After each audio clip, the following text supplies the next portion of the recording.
அன்பு மிக்கவர்களே, துன்பம் நல்லது என்று இன்று வார்த்தை சிந்திக்க அழைப்பு விடுக்கிறது. கரை ரொம்ப நல்லதுன்னு சொல்லுவாங்க இல்லையா? துணிகளில் படுகின்ற கரை நாம் சுத்தம் செய்கின்ற பொழுது துணியின் தன்மை வெளிப்படுவது போல துன்பத்தின் வழியாக நாம் நன்மையை பெற்றுக்கொள்கிறோம். துன்பத்தினால் நமது வாழ்வை நாம் சீர்தூக்கி பார்க்க முடிகிறது என்பதை இன்றைய வார்த்தை தெள்ள தெளிவாக சொல்லுகிறது. துன்பம் நல்லது. வார்த்தை சொல்லும் உண்மையை ஒரு பயணம் செய்து கற்றுக்கொள்வோம் வாங்க.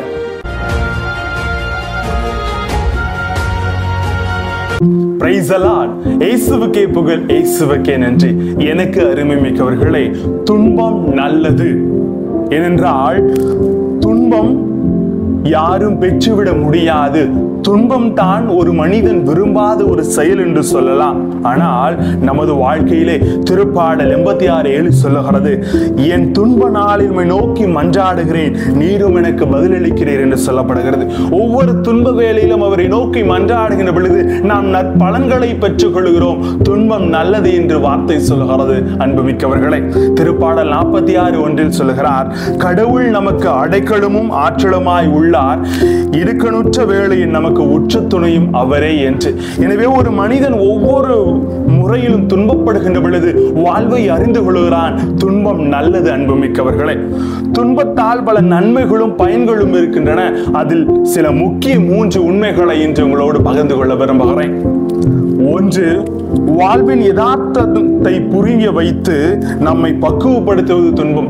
வாழ்வின் யதார்த்த உண்மைகளை புரிய வைத்து நமது வாழ்வை பக்குவப்படுத்துவது துன்பம். அன்புமிக்கவர்களே, இரண்டாவது, மற்றவர் அனுபவிக்கும் வழி என்ன என்பதை புரிந்து கொள்ள உதவுவது இந்த துன்பம். மூன்றாவது, இறைவனை சார்ந்திருக்க தூண்டுவதும் இந்த துன்பம் தான். எனவே இந்த பயன்களை பொறுத்தவரை துன்பம் நேசிக்கப்பட வேண்டிய ஒரு செயல். துன்பத்தை நேசிப்போம், வாழ்வில் ஆசை நிச்சயம் என்பதை வார்த்தை சொல்லுகிறது. ஆங்கிலத்தில் சொல்லுவார்கள், pain is inevitable but suffering is optional. அதாவது வலி என்பது தவிர்க்க முடியாதது, ஆனால் துன்பம் என்பது நம் விருப்பத்துக்கு உட்பட்டது என்று சொல்லப்படுகிறது.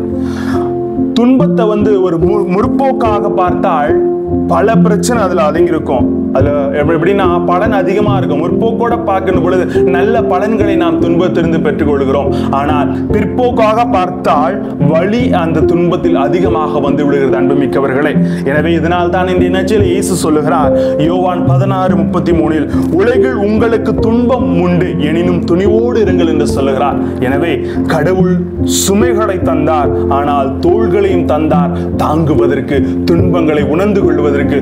துன்பம் நல்லது என்று கற்றுத் தருகிறார். அன்புமிக்கவர்களே, துன்பத்தை கண்டு கவலை கொள்வதை தவிர்த்து அது கற்றுத்தரும் பாடத்தை உணர்கிற மனிதன் துன்பத்திலே மகிழ்ச்சியும், துன்பம் தான் வாழ்வில் நல்லது என்பதை உணர்ந்து கொள்கிற முடிகிறது. அன்புமிக்கவர்களே, நாகும் புத்தகம் 1:7 சொல்லுவது போல, ஆண்டவர் நல்லவர், துன்ப நாளில் அவர் காவலரன் ஆவார், அவரிடம் அடைக்கலம் புகுந்தோர் முழுமையாக ஆசிரியை பெறுகிறார் என்று சொல்லப்படுகிறது. எனவே துன்பம் நல்லது.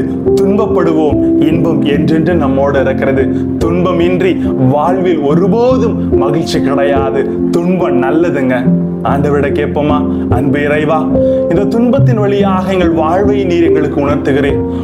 ஒவ்வொரு துன்ப வேளையிலும் உம்மை முழுமையாக பற்றி பிடித்துக் கொண்டவும் நீர் எங்களோடு இருக்கிறீர். எங்களுக்கு துமைகளை தாங்கும் அரணாக தோளாக நீர் இருக்கிறீர் என்பதை உணர்ந்து துன்பம் நல்லது என்று செயல்பட எங்கள் ஒவ்வொருவரையும் ஆசீர்வதியும் ஆண்டவரே.